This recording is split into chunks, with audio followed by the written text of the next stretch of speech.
All right, we're going to give Emily another 60 seconds, and then we'll start.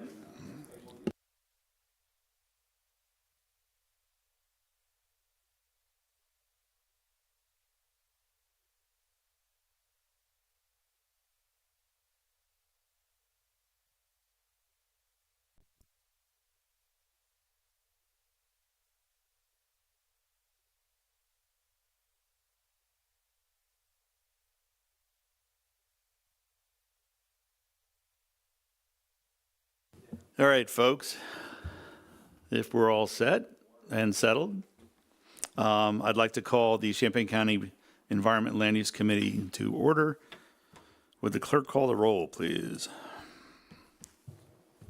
Esri, Here. Farney, Here. Rodriguez, Storr, Present. Rogers, Thorsland. Present. All right, we have a quorum. We're missing one chair and one person is absent so far, but maybe we'll be here in a bit. I'd entertain a motion to approve the agenda with addendum. Moved by JJ, second by Mala. Any discussion? Any changes? Seeing none, all those in favor? Aye. And those opposed? All right, we have the minutes from January 4th, 2024's regular meeting before us. I'd entertain a motion to approve those. We got Aaron, and we've got Rogers. All right, thank you for jumping in there while we do some roadie work here. Is yours dead? Yeah, all right, hopefully that one works better. Any corrections, changes, or discussion about the minutes? Seeing none, all those in favor? Aye. Those opposed, same sign. Seeing none. All right, I have no slips for public participation. If someone wants to speak tonight, raise your hand now. Would be a good time. Did Norm want to talk? Okay. Going once, going twice. All right, it is closed, not sold. So that ends public participation. Communication from members of the board. Do I have any communications? Dr. Stewart? Good evening. At the request of one of my colleagues, I attended a meeting up in Gibson City on Tuesday evening. Not really sure. Oh, here it is. Coalition to Stop CO2 Pipelines. I'll scan and circulate some of this information, but apparently there's concern about in having 3 ejection wells just west of Gibson City, and the ramifications for public safety and public health, including long-term effect over Muhammad Aquifer water. I just call this to the committee's attention for no other reason than for information. All right, thank you. Chris, any others?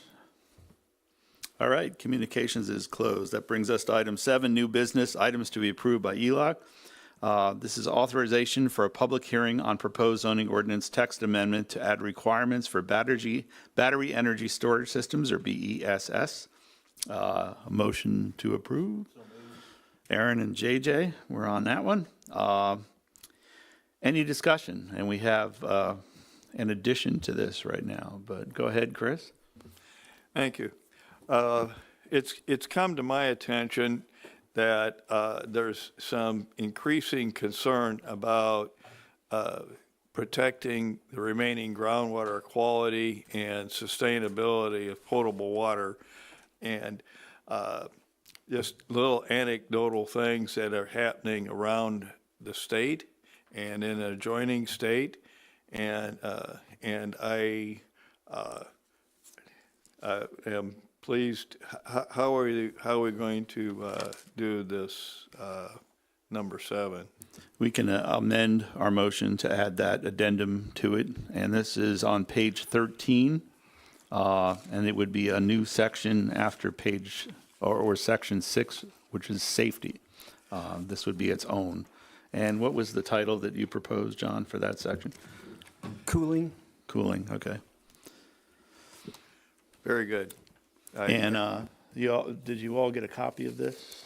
I did not. Okay, do we have some? I actually didn't make a copy for everybody. Oh, okay. Well, then let me read this before we go further. This would be a new section 7 called cooling. And it says, cooling of a Tier 2 BESS shall not use groundwater other than for closed-loop geothermal cooling. The application shall include a description of the proposed cooling system of the Tier 2 BESS. That's all it says. This was in response to a question by Dr. Storer earlier in the week about, is there any draw of groundwater for cooling of these battery storage systems? I did a lot of digging around. Thank you, Emily, and thank you for getting in here. We waited for you. Sorry. No, that's fine. I'm glad you're here. There wasn't any instance of groundwater cooling that I could see. I work with a lot of equipment that's water cooled, and we haven't used tap or groundwater in a total loss cooling system in a long time, partly because you don't have control over the quality of the water that goes into this very expensive equipment. There's two common ways to do it: air cooling, which is not great, and water cooling. The advantage of the water cooling, it works like a water cooling system. Picture an air conditioner compressor, glycol over a water heat exchange. And they use it both to maintain cool in the summer, and because we live in Illinois, to keep the batteries warm in the wintertime too. There's an optimal range of temperature that these things seem to work at. And there's an awful lot of companies that I now get ads from because I dared to click on their websites that sell these systems to battery energy storage systems, among other things. So there's no, I think the best statement would say that things that we should worry about more is probably things getting into the groundwater rather than us taking groundwater out. And that is, best practice to make sure there's ever an incident of fire and stuff that the spill is contained and cleaned up. But from what I see, there's basically zero, but this is a good addition to allow for this geothermal and then to make it clear to them that they're, for some reason they wanted to make a big cooling pond, that it would be something that we wouldn't allow. So everyone have a chance to read it, JJ? Yeah, and so this is going to go, They would be after basically page 13, I think. so safety was part 6, and then you've got A through a number or letter I, and so then would this go? This would be 7. So right after this ventilation, A and B, and then you jump to this standard conditions for farmland. It Gotcha. would be between those two. It'd be between those two. Okay, Yeah. cool. Thank you. All right, is there any other discussion about this addition? Do we want to make a motion to add this? If so, Chris, that's probably the appropriate person. JJ, all those in favor of this addition? Aye. Those opposed? All right, we have that in there. Now back to the main body of it. I hope everyone had plenty of time to read it all. It's been cooking for a while, and we've all had a chance to look at it. Have we gotten any input, John, from any No. potential? Okay. And there's no one here maybe tonight that wants to talk about Bess. So I guess we're on our own. Was everyone comfortable with what we have proposed as the ordinance? So, all right, this will be a delightfully short exchange. If there's no more input and everyone's happy with what we have, then I'd entertain, all those in favor? Aye.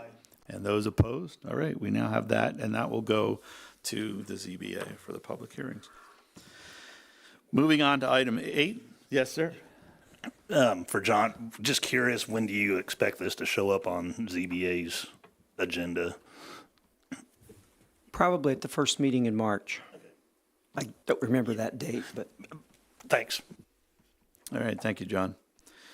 All right, 8, new business items to be recommended to the county board. A, proposed amendment to nuisance ordinance to prohibit the keeping of roosters. First, I'd entertain a motion to approve. JJ, and a second. Rogers. All right, discussion. John, you want to kind of give us the highlights again of this? Okay, well, this is the amendment requested by the Champaign Township Supervisor. Prohibits keeping of roosters within 1,000 feet of a home rule municipality. Just to remind the committee, we've had actually more complaints from residential districts more than 1,000 feet from a home rule municipality. And in fact, an update on the complaint or on the situation in Seymour, when the neighbor found out about the possible prohibition on keeping of roosters, they said, well, then I'll try guinea hens and peacocks. So this amendment doesn't apply to guinea hens and peacocks, and it only applies within 1,000 feet of a home rule municipality. So that's the status. Emily? So this is not, can you hear me? I think it's actually charging up right now, it's turning on. Oh. Rude. Counting me out too early. Is this now? Just push the button on the Okay, other one wonderful. and Yep, let so, it sync. For my district, obviously, I am the majority in Champaign, but keeping hens is something that I've thought about quite a bit. It seems to me that keeping roosters within hens is an actively, you're seeking to breed. And so it seems to me we are being overly generous, I think, with this 1,000 feet limit. I would be okay with extending it and, as you've said, meeting those loopholes. But that is just me. So I'll just say I would be totally fine with this as is, and I would be okay with more. And that's a question for the board. There's been some discussion about, do we extend this to all residential zoning that we have purview over? And this is, this situation in Seymour.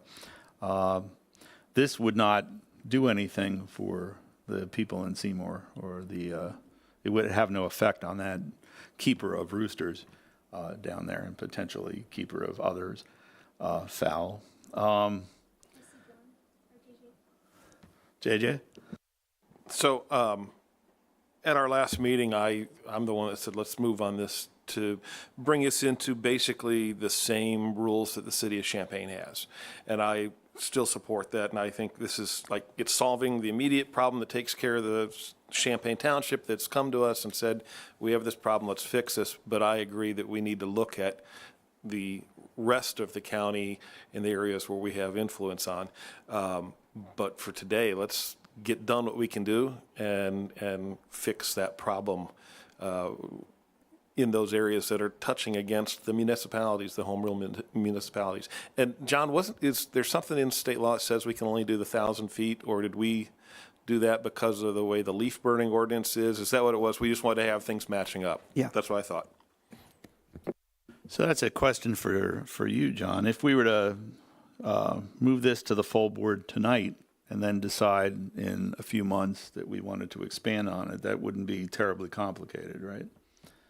I think all it would consist of is, after you adopt this amendment, then the next amendment would delete, perhaps, within 1,000 feet of a home rule municipality, and it would just prohibit keeping of roosters in any residential zoning district.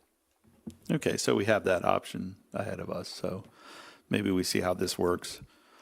And when it comes to the full board, yeah, when it comes to the full board, we'll see how many people come and talk about roosters. Emily?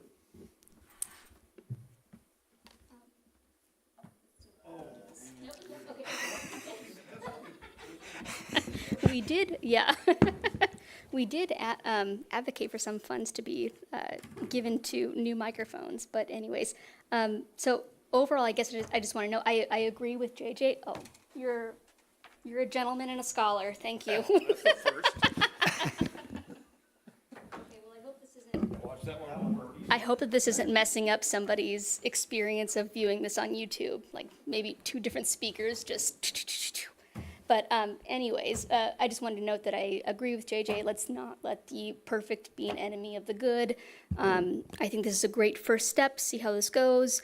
But I do want to note, likely in our own comments, whenever this does come up to the board, that there is an appetite on this committee to expand this and educate a bit about the role of introducing roosters into a chicken organization, right? That's not, it's an active breeding operation. Like you were seeking to expand the coop, I guess, if you introduce roosters, and what that exactly means as far as noise goes. So it's like a production, it's a whole other sort of thing, I guess.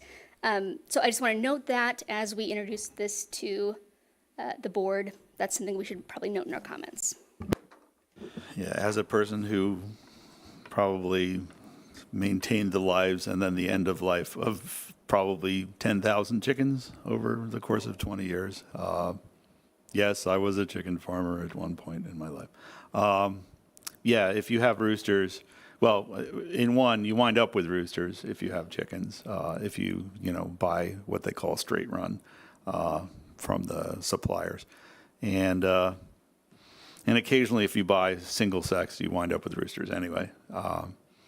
And they are noisy, and it's a complete fallacy that they don't start making noise until the sun rises, because the sun rises in Singapore a lot earlier in the morning, and the roosters are on it. So they make noise all the time. And I agree with JJ and you. This is a great first step, and it's simple enough. If we find out that it's necessary, if we get more complaints, you did this, but you didn't do it fully, then we'll move forward with the rest of it. So, any other comments? All right, everybody's hungry tonight, I think. All those in favor? Aye. Those opposed? All right, we're going to move that to the full board. B, resolution approving an intergovernmental cost-sharing agreement between the County of Champaign, the City of Champaign, the City of Urbana, and the Village of Savoy for residential electronic collection events in 2024. John, well, first let's get a motion. Aaron, and I'm going to do Chris this time. John? Okay, unlike in previous years, this agreement does not include household hazardous waste collection because the IEPA had they were without staff, and when they got staff, it was difficult to get a contractor set up, and so there will be no spring HHW collection in Champaign County or any other Illinois county. They're hoping to have collection events scheduled for summer, and talking with our partners here in this agreement, we want to see if we can get a fall event maybe, if we can find a place to hold it and have it at a time that coordinates with our fall electrical collection event. So this is a smaller agreement than usual, but we had no choice. All right, any discussion other than that, and disappointment that we don't have the, are they working on staff? They've got staff, but once they got staff, it was difficult to, as I understand it, their bids for collectors didn't go very well either, and so they're trying to work through both problems. Okay. JJ? And I'm trying to remember back to budget time. This is paid out of a special fund specifically for these type of events? It's paid out of the solid waste fund, That's what I thought. Cool. which gets smaller every year. Yeah, at some point we have to, what replenishes that? Anything besides us? The solid waste Oh, that's hauler right. licenses, And we upped those not that you long upped those a ago. few years ago. Now they're a total of $35 per license. So I think there's room to increase that, but it's doubtful that you could ever increase it enough to offset the Yeah. recycling costs, but you could certainly make it better. All right, any other discussion? All those in favor? Aye.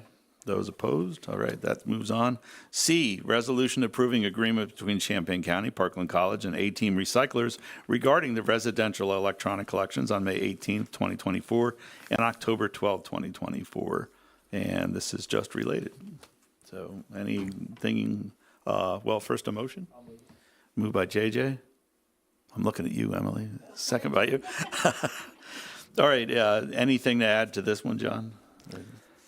No, I just would point out that even though the maximum is still 23,000 per event, and it's unlikely we'll get that, last year they increased the minimum up to 15, and it just so happened that the budget was enough to accommodate the 15,000 per event with no problems.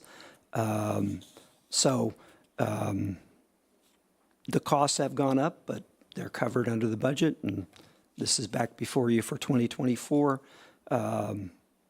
We had some problems last year coordinating with Parkland College. They also had a staff turnover.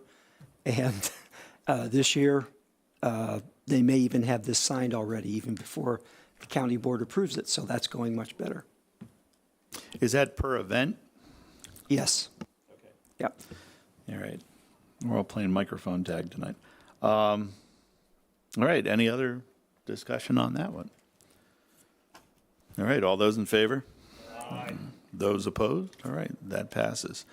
And D, resolution approving Champaign County opt-in form to Illinois EPA to participate in manufacturer e-waste program in 2025. I'd entertain a motion. Apparently it was assigned to you, and Emily will second.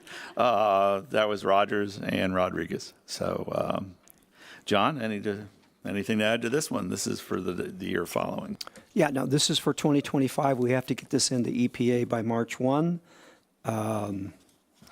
This is one of the more confusing forms I've ever had to complete, but EPA and the Illinois Recycling Foundation recently had a webinar helping people do this, and I was happy to find out that everybody in the state finds this to be a confusing form. So it's not just me, but we're on track to get our paperwork in for 2025. All right, I'll hand you a university bid form if you want to get a headache. Any discussion on this? We have a deadline. Chris?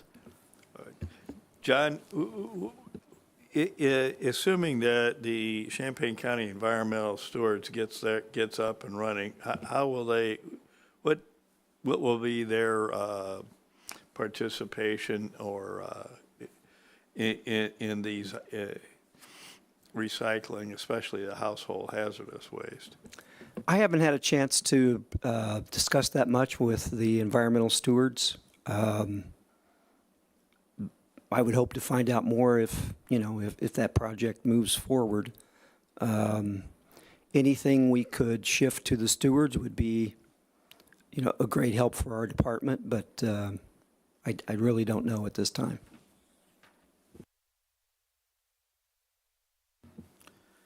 Would there, besides shifting like load to the stewards, should they get their thing up and running, is there any mechanism to like have them maybe get involved in helping organize these more global events than just their center? Well, my hope is that maybe we wouldn't have to have single events. We could actually have a site that is open on, at least a part-time basis, so that we wouldn't rely on these special events being scheduled by EPA, but we could take over control locally. Again, there's a lot of details to work through, but Yeah, that's what I would hope could that would be a happen. wonderful thing. Yeah, that would be great. Anyway, I won't tell you about what they do over in Europe and how easy it is to get rid of things, and how there's like professionals who do it all the time and all that stuff, because it just makes you sad. But yeah, that's something that I think every community of any reasonable size could really have, and if only there was a way to do it. Now that I'm done complaining, any other discussion? All right, all those in favor? Aye. Those opposed? All right. That gets everything in item 8. Moving on to 9, other business. We don't have a monthly report. Is there anything else you want to comment on, John? All right, the office is running super smoothly. Okay, I'll take the opportunity to update the whole committee that we're losing our senior planner, Susan Bergstrom. She's moving back to the Regional Planning Commission. And the good news is we have someone on staff who's interested in that position. The bad news is we'd have to replace that person. But we're playing dominoes, and I'm sure it'll all work out. But Susan, as of March 15th, thank goodness, Rita Black and Susan had agreed to a transition period. Susan is working a couple of days a week in our office to help us in this transition. Okay. That ends on March 15th, when she'll be fully and wholly at the Regional Planning Commission. So is there any chance we can get Susan to show up at the next meeting so we can have cookies? It's possible, but that's on a Thursday, and she doesn't work on Thursdays in our office. See? There you go. So we'll have to bring Susan cookies and a card on another day. Yeah, well, no kidding. Yeah, and that's, that's, I would say terrible, but congratulations to Susan for advancing her career. Susan's been really, really helpful since she came to the office. It's been a while now, right?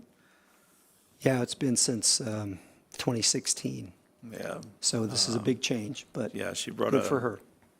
a lot of effort to the office, and I'm sure that you are going to miss having her there.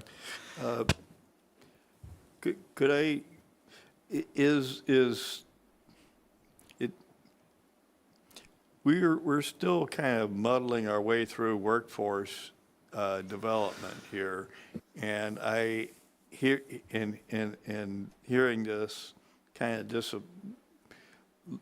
this is a real loss of institutional knowledge, and I'm concerned as she is about losing our institutional knowledge that way. I guess you are too, but is this part of this, can we say, for additional pay, or? I really don't think it's additional pay. I think it is, Susan was at a point where she wanted to get back to the more planning, the more pure planning.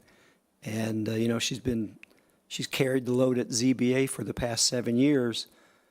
It's not often we have anybody work at the ZBA for 7 years continuously, except for some of us. So I can understand the desire to move, and it's not really going that far. And I think that sometime in the future, you might see all that institutional knowledge come back to the department. It wouldn't be unusual for that to happen, and I don't think this was related to pay. All right. I open up the chair's report to anyone else who has any other questions. So, all right, very good. All right, designations of items to be put on the consent agenda. If everybody's comfortable with B, C, and D, do we want to have A open for discussion at the board, or? Okay, so let's leave A off, and let's put B, C, and D on consent, because they're kind of a crank-turning thing that we do every year in one form or another. So, and then we'll see the fans of Roosters, and if they come, we'll welcome them if they're listening. So, all right, with that and nothing else, that was pleasantly brief. I call this meeting adjourned at 7 o'clock exactly. Thank you very much, everybody.